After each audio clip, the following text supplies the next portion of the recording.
नमस्कार दोस्तों, मैं कुशाग्र पांडे आप सभी लोगों का स्वागत करता हूं एक बार फिर अपने चैनल लव ऑफ स्टडी में। दोस्तों, जैसा कि मैं टेंस पढ़ा रहा था तो हमने 2 टेंसों को समाप्त कर लिया और ये हमारा आखिरी टेंस फ्यूचर टेंस है। प्रेजेंट टेंस के हमने 4 प्रकार बताए और उसके बारे में भी बताया। पास्ट टेंस के भी हमने 4 प्रकार बताए और उसके बारे में बताया। ठीक उसी क्रम में इस टेंस में भी मैं आप सभी लोगों को 4 टेंस के बारे में बताऊंगा। आज मैं आप लोगों को फ्यूचर टेंस को पहचानने का तरीका और सिंपल फ्यूचर टेंस का स्ट्रक्चर, फॉर्मूला, सूत्र, पॉइंट याद करने का बिंदु, जिससे आसानी हो ट्रांसलेट करने में, पहचान, प्रयोग, ये सब मैं आप लोगों को बताऊंगा। और एक बात, अगर आप हमारे चैनल पर नए हैं तो प्लीज भाइयों हमारे चैनल को लाइक जरूर करें। आइए देखते हैं आज का टॉपिक, सिंपल फ्यूचर टेंस किसे कहते हैं। सिंपल फ्यूचर टेंस किसे कहते हैं तो सबसे पहले बता दूं, future tense. Future tense means होता है भविष्य काल। भविष्य काल जो भविष्य में है, जो आने वाला है वो भविष्य है। जो बीत गया वो पास्ट है। जो चल रहा है, जो मैं पढ़ा रहा हूं आप लोगों को, ये प्रेजेंट है। और जो पढ़ा चुका हूं, जैसे अभी मैंने कुछ देर पहले बोला था सिंपल फ्यूचर टेंस, वो पास्ट में चला गया क्योंकि वो बीत चुका है। कल अगर जैसे अभी आज मैंने वीडियो बना के जब मैं अपलोड करूंगा तो ये भी पास्ट में चला जाएगा क्योंकि मैंने बना के अपलोड किया है और अभी मैं पढ़ा रहा हूं। इस समय वर्तमान है मेरा, मैं प्रेजेंट टाइम। और जो आगे इसके बाद हम लोग देखेंगे इस वीडियो को तो वो भविष्य होगा, लेकिन आप लोग जब देखेंगे उस समय प्रेजेंट होगा। समझ रहे होंगे? तो मैं आप लोगों को बताने जा रहा हूं फ्यूचर टेंस कैसे पहचाना जाए और इसका कुछ उदाहरण भी मैं आप लोगों को देकर स्पष्ट करूंगा वीडियो के लास्ट में। तो आइए जानते हैं फ्यूचर टेंस। फ्यूचर टेंस वाक्य के अंत में गा गी गे आ जाए। जैसे मैं जाऊंगा, वह जाएगा, तुम जाओगे, मैं खाऊंगा, वे खाएंगे, वह हम लिखेंगे, तुम पढ़ोगे, गे आ जाए। वो पढ़ेगी, वो खाएगी, वो रोएगी, वो सोएगी। इस प्रकार के अनंत ईटी से बहुत से सेंटेंस, बहुत से वाक्य आप लोग बना सकते हैं। और वाक्य के अंत में गा गी गे आ जाए तो फ्यूचर टेंस कहलाएगा। उगा उंगी और ये सब आ जाए तो सिंपल फ्यूचर टेंस। अभी मैं इस वीडियो में बताऊंगा तो आप लोग पहचानने का, सिंपल फ्यूचर टेंस पहचानने का तरीका सबसे आसान है। इसके हिंदी क्रियाओं के अंत में गा गी गे का प्रयोग होता है। आप लोग समझ चुके होंगे। मैं एग्जांपल आप लोगों को देकर अभी स्पष्ट करूंगा। तो आज अभी हम आप लोगों को सिंपल फ्यूचर टेंस पढ़ाऊंगा। स्ट्रक्चर बताने जा रहा हूं आप लोगों को।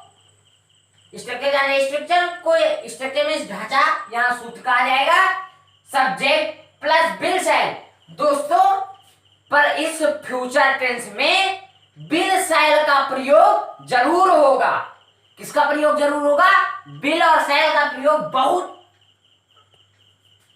कोई भी आप वाक्य बनाते हैं तो उसके ट्रांसलेशन में ये जरूर आएगा। बिल और साइल बिना आए फ्यूचर टेंस नहीं कहलाएगा। क्या नहीं कहलाएगा? भविष्य काल। बिल साइल अगर नहीं आता है तो नहीं कहलाएगा, अगर आता है तो कहलाएगा, क्योंकि बिल के साथ बिल भी कंटीन्यूअस में लगता है। और इसी प्रकार पास्ट में और परफेक्ट कंटीन्यूअस में भी लगता है। फिलहाल हम जान रहे हैं सिंपल फ्यूचर टेंस। तो बिल सेल का प्रयोग, सब्जेक्ट मीन्स कर्ता, बिल सेल हमारा हेल्पिंग वर्ब या सहायक क्रिया है। अभी जब हम इस पूरे फ्यूचर टेंस को खत्म करेंगे उस दिन मैं आपको वीडियो के लास्ट में ये बताऊंगा कि हेल्पिंग वर्ब सहायक क्रिया कितनी होती हैं और उनके नाम भी। सब्जेक्ट प्लस बिल शहर प्लस वर्ब का फर्स्ट फॉर्म, वर्ब का फर्स्ट फॉर्म क्या होगा? गो, डू, ईट, etc। ये फर्स्ट फॉर्म है हमारा। गो, डू, ईट, अदर और etc, मतलब और भी हो सकते हैं, स्लीप, वॉक, etc। कर्ता प्लस सहायक क्रिया हेल्पिंग वर्ब प्लस वर्ब के first form go, do, etc। Other word मतलब अन्य शब्द का प्रयोग फार्मूला यहाँ पे लिखा हुआ है। इस फार्मूले को याद कर लीजिए तो आपको ट्रांसलेशन करने में बहुत ही आसानी रहेगी। आइए देखते हैं आज ये point two remember. Structure formula समझ चुके होंगे। क्या होगा? सब्जेक्ट मींस कर्ता, बिल से हेल्पिंग वर्ब सहायक क्रिया और वर्ब का first form go, do, sleep, etc। Other word अन्य शब्द, जैसे अन्य शब्द, और ये फार्मूला हो गया सिंपल फ्यूचर टेंस का। अब हम बताने जा रहे हैं आप लोगों को पॉइंट टू रिमेंबर, याद करने की बिंद। तो आइए देखते हैं पॉइंट टू रिमेंबर। इस टेंस यानी सिंपल फ्यूचर टेंस का प्रयोग आईवी के साथ शैल, आईवी के साथ शैल प्लस वर्ब के फर्स्ट फॉर्म का प्रयोग होता है। आईवी के साथ शैल के फर्स्ट फॉर्म का प्रयोग होता है। यहाँ पे गलती होगी थोड़ी। इस टेंस यानी इस काल में आईवी तथा बहुवचन कर्ताओं के साथ शैल प्लस वर्ब के फर्स्ट फॉर्म का प्रयोग होता है।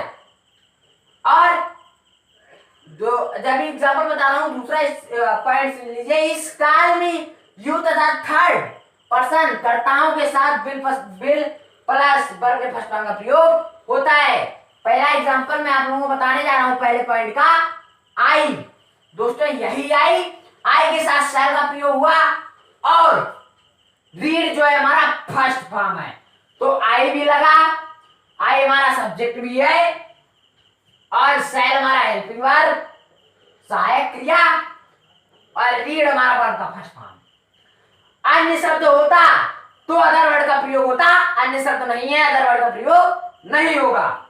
एक एग्जांपल आप लोगों के बीच और, आई शैल रीड, मैं पढ़ूंगा, वाक्य के अंत में गा आ गया तो फ्यूचर टेंस समझ जाइए है। एक एग्जांपल और, बी शैल ईट, बी माने हम लोग, बी माने हम होता है लेकिन यहाँ हम लोग, शैल हेल्पिंग वर्ब,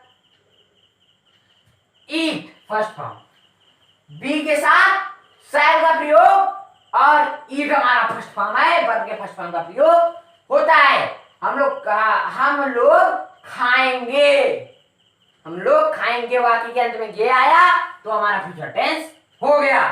बी शैल ईट, हम लोग खाएंगे। अब दूसरे पॉइंट का एग्जांपल बताने जा रहा हूं। यू तथा थर्ड पर्सन यानी प्रथम पुरुष या अन्य पुरुष के कर्ताओं के साथ will plus verb first form का प्रयोग होता है। जैसे यू विल प्ले, यू यही वाला यू है दोस्तों, यू हमारा सब्जेक्ट है, विल हमारा हेल्पिंग वर्ब है और प्ले हमारा वर्ब का first form. Subject plus helping verb plus verb के फर्स्ट फॉर्म का प्रयोग हुआ यानी कर्ता सहायक क्रिया, क्रिया की पहली अवस्था। यू विल प्ले, तुम खेलोगे, अभी खेले नहीं हो, तुम आगे खेलोगे, फ्यूचर है। एक एग्जांपल यहां और लिया इसी क्रम में। ही माने वह, ही और रन, वह दौड़ेगा,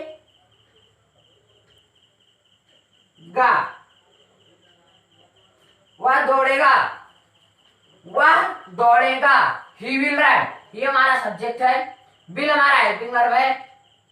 और एक बात और, ही और यू हमारा थर्ड पर्सन प्रथम पुरुष या अन्य पुरुष भी है कर्ता के साथ साथ। हेल्पिंग वर्ब सहायक क्रिया विल है, रन है जो हमारा दोस्तों वर्ब का फर्स्ट फॉर्म है। सेकेंड फॉर्म, थर्ड फॉर्म और फोर्थ फॉर्म जिसे आईएनजी फॉर्म भी कहते हैं, इस प्रकार से हो सकता है लेकिन इसमें नहीं है। ही विल रन, वह खेलेगा, अभी खेला नहीं है, खेलेगा। सब्जेक्ट, हेल्पिंग वर्ब, वर्ब का फर्स्ट फॉर्म। मेरे ख्याल से आपको सिंपल फ्यूचर टेंस का स्ट्रक्चर मीन सूट समझ में आ चुका होगा। पॉइंट टू रिमेंबर याद करने की गुण और दोनों बिंदु समझ में आ चुकी होगी। बीच एग्जाम्पल के साथ हमने बताया आपको। अब मैं आप लोगों को पहचान और प्रयोग बताने जा रहा हूं, तो आइए देखते हैं पहचान और प्रयोग। जैसे मैं पहचान बताने जा रहा हूं, धात। धात किसे कहते हैं सबसे पहले जान लीजिए। धात का जिक्र हुआ है, क्रिया का मूल रूप धात कहलाता है। क्रिया का मूल रूप धात कहलाता है। तो यहां लिखा हुआ है पहचान में, धात प्लस उंगा, उगी, एंगी, एंगे आदि शब्द वाक्य के अंत में आए तो आप लोग समझ जाइए कि हमारा सिंपल फ्यूचर टेंस कहलाएगा। अब प्रयोग जान जाइए। अभी मैं एग्जांपल लिया हुआ हूं यहां पे, तो अभी बताऊंगा आप लोगों को। फिलहाल आप लोग जान जाइए प्रयोग। इस काल का प्रयोग ऐसे कार्य के लिए होता है। इस फ्यूचर इंडेफिनिट टेंस या फ्यूचर सिंपल फ्यूचर टेंस का प्रयोग इसलिए इस ऐसे कार्यों के लिए होता है जो भविष्य में समान रूप से होगा। मतलब निश्चित है कि परसों उसकी शादी होगी, लेकिन इस कोरोना में शादी की भी डेट फिक्स हो गई है, लेकिन ये निश्चित है कि शादी होगी। ये वो जो भविष्य में समान रूप से होगा। इसमें ऐसे कार्यों का जिक्र होता है कि जो भविष्य में समान रूप से होगा। जैसे आपकी शादी निश्चित है कि परसों है, या रमेश की शादी निश्चित है कि कल है परसों है, लेकिन एक किसी कारणवश होगी तो एकदम क्लियर है इस कोरोना के बाद होगी, लेकिन होगी। इसमें भविष्य के सामान्य रूप से होने का जिक्र हुआ है, निश्चित है। जैसे कि भारत के नए प्रधानमंत्री बनेंगे, जरूर बनेंगे। ये निश्चित है कि आज नहीं तो कल, कल नहीं तो परसों भारत के 5 साल बाद, 10 साल बाद, 20-25 निश्चित है कि भारत के प्रधानमंत्री को जरूर बनेंगे। जैसे मैं उपन्यास पढ़ूंगा, मेरा निश्चय है, यहाँ एग्जाम्पल लिया हुआ है, मैं ये उपन्यास पढ़ूंगा। यानी मैं जो नॉवेल है, गीता, कुरान, बाइबिल जो भी है, मैं एकदम निश्चित है कि मैं बिना पढ़े नहीं रहूंगा, मैं उसे पढ़ूंगा जरूर। तो हमारा क्या हो जाएगा, फ्यूचर इंडेफिनिट टेंस। आइए इसका देखिए, वाक्य के अंत में गा आ गया, दोस्तों मैंने पहचान में लिखा है धात गा, गी, गे, गे आदि शब्द वाक्य के अंत में आए तो हमारा simple indefinite tense, simple future tense कहलाएगा। आई की इंग्लिश में आई हमारा जो है सब्जेक्ट है, सैल हमारा हेल्पिंग वर्ब सहायक क्रिया है, और आई के साथ सैल का प्रयोग होता है। मैंने पॉइंट टू रिमेंबर की पहले बिंदु में साफ साफ लिखा हुआ है कि आई के साथ सैल के फर्स्ट फॉर्म प्लस आई के साथ सैल, सैल के साथ प्लस वर्ब के फर्स्ट फॉर्म का प्रयोग, रीड का प्रयोग हुआ। दिस नॉवेल मतलब ये उपन्यास हमारा क्या है, अदर वर्ड या अन्य शब्द। सैल हमारा क्या है, हेल्पिंग वर्ब सहायक क्रिया। रीड हमारा क्या है, वर्ब का फर्स्ट फॉर्म या क्रिया की पहली अवस्था भी कही जाएगी। दोस्तों इसका translate, I shall read this novel, मैं ये उपन्यास पढ़ूंगा। मैं क्या पढ़ूंगा, ये निश्चित है कि मैं आज नहीं तो कल पढ़ूंगा, लेकिन पढ़ूंगा जरूर, ये उपन्यास मैं जरूर पढ़ूंगा। अब दूसरा जान जाइए, इसका प्रयोग संकल्प, आदत, इच्छा, अनुमान, कल्पना व्यक्त करने के लिए होता है। यानी सिंपल फ्यूचर टेंस का प्रयोग किसी का इच्छा प्रकट करना, संकल्प, कोई संकल्प लेना, आदत, हैबिट, भविष्य में होने वाली आदत, अनुमान, कल्पना व्यक्त करने के लिए होता है। जैसे एग्जांपल दिया हुआ है मैंने, I will try again and again, मैं बार बार प्रयास करूंगा। यानी इसकी इच्छा है, इसने संकल्प ले लिया है कि मैं बार बार प्रयास करूंगा। तो आई इंग्लिश में, आई हमारा सब्जेक्ट है, सब्जेक्ट के साथ हमारे हेल्पिंग वर्ब है, हेल्पिंग वर्ब के साथ हमारा वर्ब का फर्स्ट फॉर्म है, और आई विल ट्राई, मैं प्रयत्न करूंगा, अगेन एंड अगेन मीन्स बार बार, मैं बार बार प्रयत्न करूंगा। तो simple past, simple future tense हमारा समाप्त हुआ। और मैंने कहा था वीडियो के लास्ट में मैं आप लोगों को इसका उदाहरण दूंगा, तो मैं आप लोगों को इसका उदाहरण दूंगा। मैं खाऊंगा, मैंने एग्जांपल लिया है खाऊंगा, वाक्य के अंत में ऊंगा आ गया और ये आ गया, ऊंगा यहां पे भी आया, वाक्य के अंत में ये सब चीजें आए तो हमारा क्या कहलाएगा? सिंपल फ्यूचर टेंस कहलाएगा। क्या कहलाएगा? सिंपल फ्यूचर टेंस कहलाएगा। ट्रांसलेशन में विल शैल भी आना अनिवार्य है। ट्रांसलेशन मैंने लिया हुआ है हिंदी में, मैं खाऊंगा, मैं की इंग्लिश आई के साथ मैंने पॉइंट टू रिमेंबर में पहली बिंदु क्या बताई थी? आई के साथ शैल प्लस वर्ब के फर्स्ट फॉर्म का प्रयोग होता है। आई शैल ईट। अगर क्या होता है? मैं खाना खाऊंगा तो आई शैल ईट फूड, आई शैल ईट फूड, मैं खाना खाऊंगा। लेकिन यहाँ लिखा हुआ है मैं खाऊंगा, आई शैल ईट।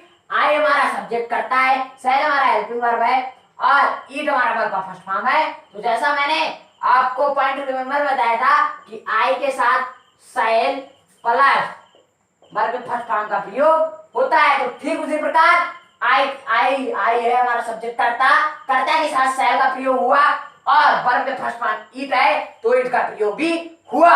ये एग्जांपल समझ चुके होंगे। इसी क्रम में दूसरा एग्जांपल आप लोगों के बीच, तुम खेलोगे, यू के साथ क्या बताया था? Will, you will play,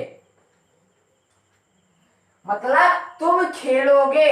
you हमारा क्या है? थर्ड पर्सन या सब्जेक्ट है, विल हमारा क्या है? हेल्पिंग वर्ब, सहायक क्रिया, प्ले हमारा क्या? वर्ब का first form, third person you है, विल हमारा सहायक क्रिया हेल्पिंग वर्ब है, प्ले हमारा वर्ब का फर्स्ट फॉर्म है। तुम खेलोगे।